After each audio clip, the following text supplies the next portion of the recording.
It's June. It's mid-year, a time to pause, reflect, adjust, and move forward.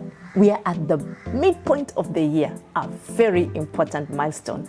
It is natural now to put a natural pause point that allows us to reflect on where we started, what we've achieved, and where we are and where we need to go.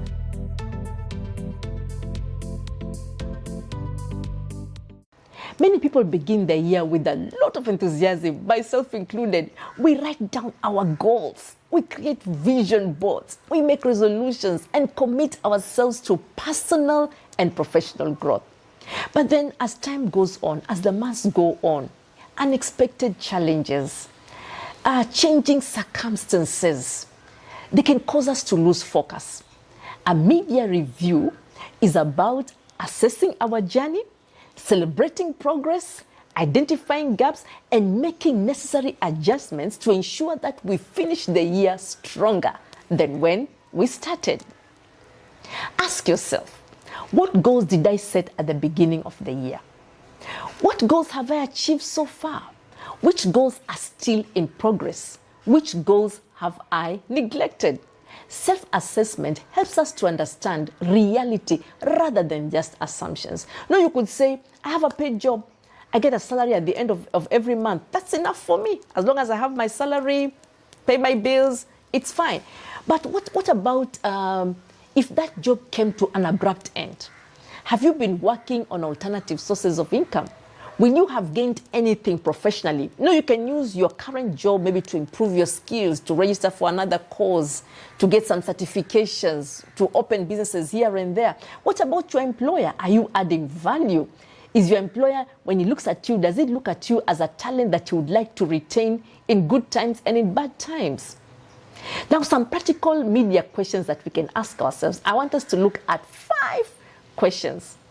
Ask yourself, question number 1, what have I accomplished so far? List every detail, whether big or small. If you decided that this is the year you're going to develop that plot that you bought and just forgot about it, and this is a real life story for myself. I once bought a plot and then I didn't care much about it. I just wanted to have something that I just wanted to have some property. Then I used to go and look at it from time to time. Then later on, I just sold it. I didn't do much on it. But maybe you have decided that plot that you bought and you had big plans for it, that this is the year you're going to start construction on that plot. So you can list the achievements. So far with that goal of putting up your own house, maybe you want to put up your own house or you want to have some rentals. So what have you done since January? You can say, January, I fenced the plot. February, I dropped some stones on the plot. Then you can say in March, you started digging the foundation. In April, you put in the slab. Then in May, you took some time to regain again. There was no activity that took place, but now you are building up your resources again so that you can launch forward and put up a temporary workers shelter, because when you have workers on your farm, they must have a place where they can change their clothes, put their tools. So you're in the month of May, you decided to pause and build up your resources so that you can now launch on the next step of putting up a temporary shelter where the workers will be working on your land, will be able to have a change of clothes, put their tools there. You can also put a water source there so that they can have a place where they can at least have a bath after they have worked, and a temporary toilet, because when nature calls, we must answer the call of nature. So put down every achievement, no matter how small or how big. Question number 2, what challenges have you encountered in your journey to fulfill those goals, to achieve those goals, to work on those goals and achieve them, the goals that you set at the beginning of the year? What challenges have you encountered so far? Now, when you put down your challenges, identify the lessons you learned from those challenges. Did you face any obstacles? Were there any postponements, distractions? Did you develop cold feet? Maybe this is the year you say, this is the year I am going to marry. I'm going to propose to my girlfriend of maybe 3 years relationship, and I know she will say yes because we've been having a very good relationship, and I'm going to marry her, and I'll hop into the league of married men, hop into that boat. But then you have developed cold feet so far. Maybe those are among the challenges. The challenges you faced was developing cold feet, so you have not proposed yet. In fact, you've changed your mind. You say, well, I think I will give it a try next time. Or maybe you are a married man or woman, or let's say you're a married man, but your wife somehow ran away and you had to go and negotiate to bring her back, and that caused a delay in the other goals that you had set for yourself. Or maybe one of your children ran away and you had to spend time to look for that child. So it created an obstacle to the pace at which you had set to achieve your goals. So what did you do with that delay? List everything that you learned. When there was a delay, what did you do? Was it successful? Can you do the same thing again? Or did you decide to abandon that goal because the delay was such that you could never recover from it? Another third question: what habits helped or hindered you in your journey to achieve your annual goals? Was worry a problem? Are you somebody who over worries? There are those people who are an over worrier. They worry about everything. And worrying takes time. Were you reflecting so much on past failures? Were you high-handed in the way you approach some things? Did you procrastinate? Do you have that problem of procrastination, double-mindedness? Today you say you want to move east. Tomorrow you say, no, I think I'll move west. And then again, no, I'll move north. And then again, you go back to the east. Were you double-minded about the things you have planned to do as your goals this year? What about the things that helped you? What are the habits that helped you in achieving your goals or towards your progress in achieving your goals? Those habits that are making you feel you are on track and you are sure that by December, you'll have achieved all the 5 or 10 goals or 3 goals that you set for yourself. Was consistency and focus something that helped you in the achievement of your goals as you progress? And would you like now to adopt that? Have you adopted? Maybe you decided to take up the 90-91 rule, whereby for 90 days, maybe from February to March, you decided that for these 90 days you will concentrate on working on your most important project for at least 90 minutes of every day. You have done it. You have seen the success. Now, can you adopt that as your way forward? Or are you spending that 1 hour working on your most important goal or on your most important project, on the activity that when you do it at the beginning of the day, then now you are able, other things are able to flow much easier. You are able to do other things so much easier, easily, knowing that you've already done your most important project. So take note of those habits, what helped you, what hindered you, because success is usually the result of consistent habits. Question number 4, what needs to change during the remaining months? We have 6 more months remaining. We have July, August, September, October, November, December. What needs to change in these 6 months? Identify specific improvements. What is it that you need to do in order to help you achieve the goals that you set yourself? Are there some improvements that you need to make?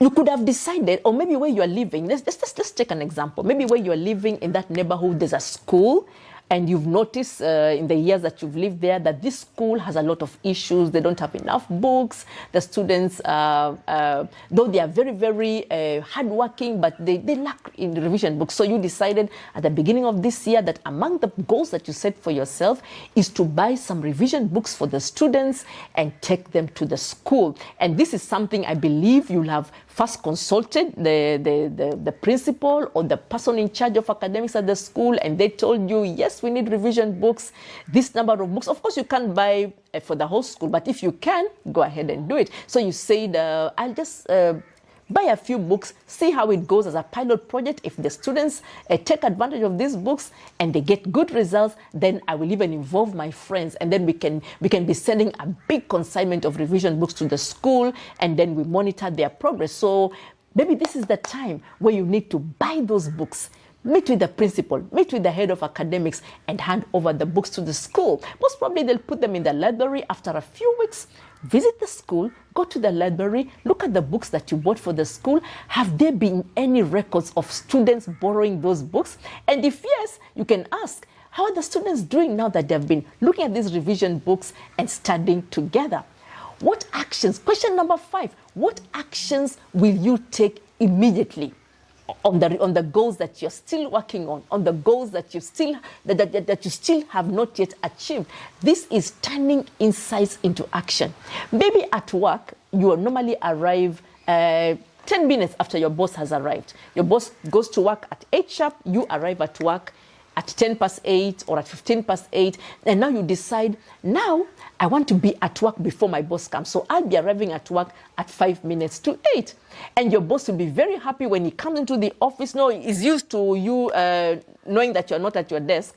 But then when he realizes that you're making some positive changes, then he will be confident that we have the right talent. Even the customers that have been waiting for you, when they come to, there's some customers who like doing their business very early in any organization. So the customers, they come early, they come at 8, but then they know they have to wait for maybe 10 minutes, 15 minutes before you come to work. But when they realize that nowadays when they come, you're already in the office, they'll be quite happy. They will do their transactions. They will give good reports to other people about the company, how the people come to work even before time, and they attend to the workers very well. So they will even give good reports to others and even be able to bring more business into your company. So if this is something that you need to do, improve on your attendance, do it. If you are a person who goes late for meetings, now make a point that you'll be going early for office meetings, estate meetings. If the company sends you out to go for training somewhere or for a conference or to present the company in another organization, you will be there early instead of being the one who always comes at 10 minutes past, 15 minutes past. So what are the actions that you need to take immediately? Note them down, do it. If you said that you'll be reading a book, one book a month, get that book, start reading. If you join a book club, go ahead, register. Join that book club. If you say I'll read the Bible a chapter every day or 2 chapters every day, go ahead, do it. If you say you'll be babysitting, maybe you're a mother who is always rushing, always spending time in a business, going home very late, but then you say, no, now I'll be spending more time with my family, especially on Sunday. I'll spend all the time with my family. I'll be there for my little baby. When you have a little baby, I'll be there for my little baby, and I'll be spending more time. Evenings from 6 o'clock, I'll be with my family. So what actions that need to be done immediately, go ahead, do them. Because when we do a review, right now we are doing a review. If we do a review and not take any action, then we are just wasting time. Review without action changes nothing.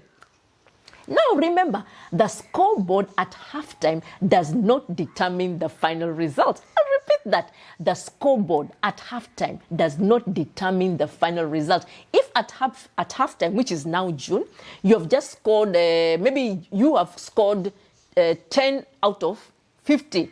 That doesn't mean that is the final result. You still have time to change. There's still time to improve performance. There's still time to strengthen relationship. There's still time to build skills. If there's that course that you need to register for, that certification that you need, or that piece of land that you've been aiming to buy, a very nice sea view plot, and it's there for the taking, but you've been procrastinating, you can still get that plot. You can still increase your savings if that's what you want to do. You're saving, you know that there's something you really desire to have, and if you can only save, you can achieve that gadget. You can bring it into your house. You can buy that washing machine, or you can buy that pressure cooker. So you can increase your savings, or you can save for a rainy day. Maybe these unforeseen emergencies. If there's an emergency, you won't be stuck. You just go into your savings and you'll be able to spend from your savings, and then later on you can fill it up again. You can still grow businesses. If you had planned at the beginning of this year that you are going to not just be baking cakes and selling, but you'll also find out if there's a possibility of also preparing other foods and selling them. Maybe you want to add now, you want to start making fruit salads. Very nice, rich fruit salads, because you're seeing when you distribute the cakes, you're seeing the people are actually going out, buying the fruit salad and eating to plus your cake. So you say, I will be supplying cakes, but fruit salads. So you can still grow your business. You can advance your career. You can achieve the personal goals that you set for yourself. Remember, you have 6 more months, and there is time for you to achieve those goals. Do not spend your energy. One thing you should never do, don't spend your energy regretting what has not happened. When you look behind, you waste time. You slow down. You can get stuck. You can get through discouragement. So focus on your goals only. And there is time for you to still accomplish those goals. Invest your energy creating what can still happen. You can still register for that course. You can still write that thesis. You can still bond with your children, with your wife, with your parents. You can still marry that girl. Many successful stories are written in the second half.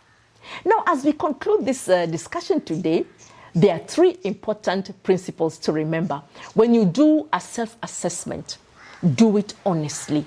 Know where you stand as an individual, as a worker, as a business person, as a professional, as a stay-at-home mom or dad, as a student, a creative, a retired citizen.